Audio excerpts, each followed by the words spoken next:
What is up, guys? It is Austin Black, and I am back with another Sony a7 III handheld rig.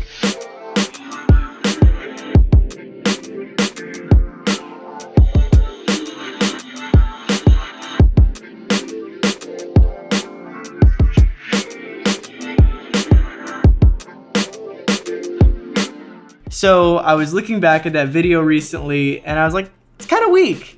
It's kind of weak. I kind of just put a cage and a handle on my a7 III, which isn't that impressive. So what I'm gonna do for you guys today is I'm going to build you an actual beefy cinema camera type handheld setup for the Sony a7 III. So first of all, I do wanna kind of give a shout out to Caleb Pike, DSLR video shooter. A lot of the influence of this type of rig is from him. I also, like him, love shooting handheld. I think it has a super cinematic look and feel. It's so much more organic than just floating around with a gimbal or just being on a tripod or slider. It adds so much more character to your shots. So I'm a big proponent of handheld footage. I shoot handheld all the time. So let's kind of look at what we've got here in front of me in terms of the equipment we're gonna be using for this. So first off, we've got a smallrig handle. This thing is nice because it can go on either side. We're gonna put it on the left side, opposite of the camera grip.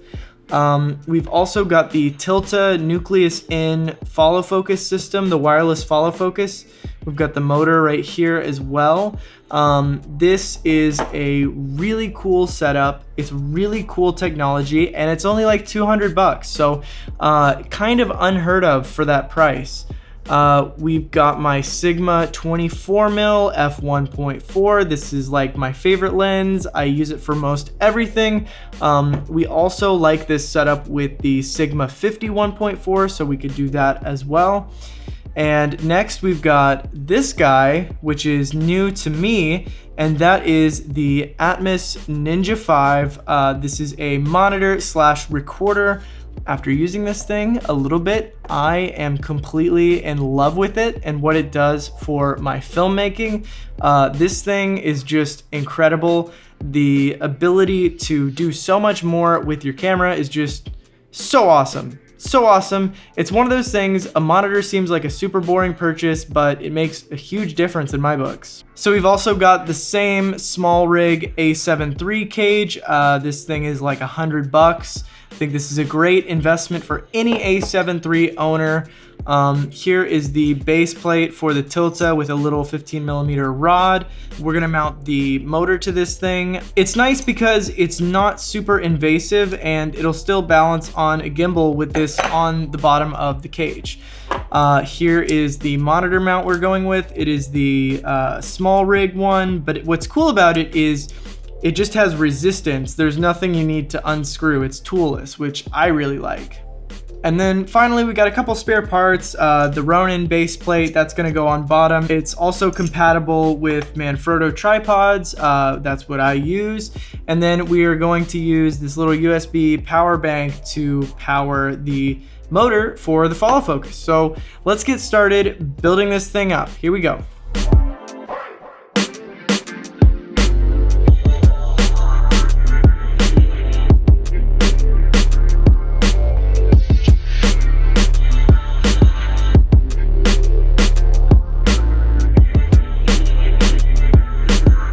Okay, so here is the final result.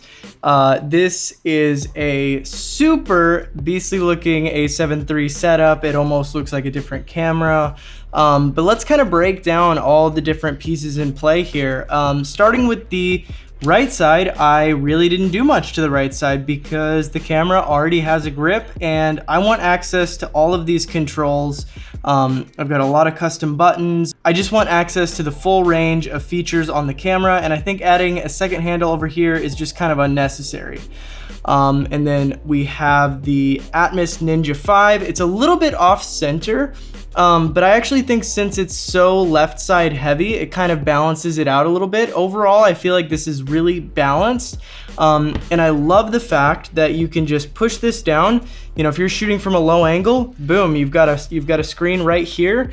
That is super nice. So I love the toolless, screwless nature of this. It's super easy. Moving on, we've got a power bank velcroed in, and then just a little micro USB I tucked inside of the cage to power the motor for the follow focus. Unfortunately, you need some external power source, so we had to add this on here. What is nice is, you know, we could charge the camera potentially if we had a USB-C cable. If there was like, you know, some situation where you ran out of batteries, there would be extra power here, which is kind of nice. And then here we go. We've got the Tilta Nucleus Nano right here. I've got a little extender to just move it away from the camera body a little bit, because what I find with this particular device is it works best when there's a little bit of distance between it and the motor. When I've mounted it on the cage in the past, it just the signal hasn't worked quite as strongly. I know that's kind of weird, but I don't know, it just didn't work quite as well. And also I wanna have access to all of the areas for cables right here easily and unobstructed. So that kind of helps with that. And it's so nice to be able to hold with this small rig handle, and you can just kind of like reach your thumb over if you need to do some minor focus adjustments. And it's just super nice to be able to just achieve these super smooth focus pulls just in this type of setup. And you could even take this off and you could use it wirelessly. You could have an assistant pulling focus while you're getting a different shot. So I think this is a really, really cool, useful tool, and I like having it mounted here because I don't always have to be using it, but if I need it, it's there. So here it is. This is how it built up. I'm also recording onto the SSD on the Ninja. I will not be recording internally. One little tip about the a7 III, this is from Gerald Undone, is that you can enable face detection autofocus if you turn off internal recording in the camera, which is really nice. So I have that going, and if I want to record, it's just right here on the Ninja V, and that works great for me. The storage is a little bit of a trickier subject. We'll kind of have to get to that in a later video because the files will be much larger coming from the Ninja. That's okay for the things that we're doing. So here it is. Let's go shoot with it and see how it performs.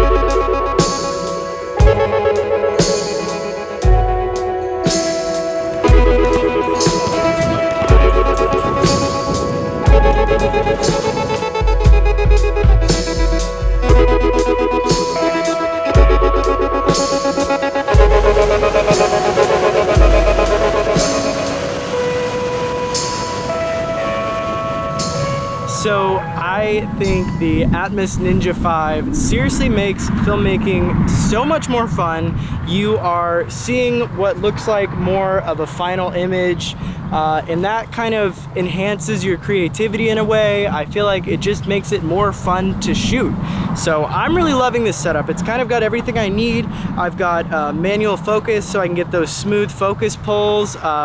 This monitor, I love the mount because I can tilt it all the way down if I'm shooting from a low angle. So that is super nice. But yeah, let's go somewhere else and let's film more with it.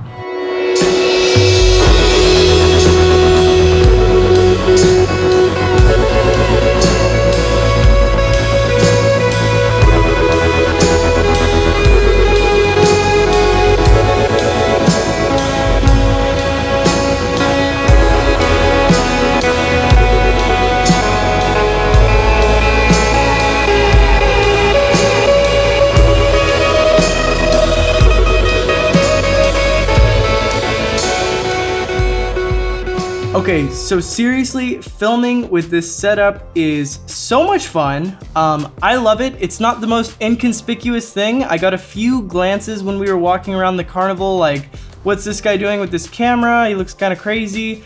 I do kind of like having the small inconspicuous camera, but I will say I noticed an increase in the stability going from regular handheld to having all of this extra stabilized weight and these extra points of contact. The way it's balanced just feels really natural.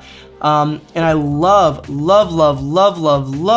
able to preview LUTs on the Ninja V. That makes it so much more fun to film. That makes it so much better when you can see something close to a final image in your monitor. It makes it so much better, and I think it kind of changes the way that I film in a way. Like I said, I also love having that flexibility to just switch over and get those smooth focus pulls from the Tilta Nucleus Nano.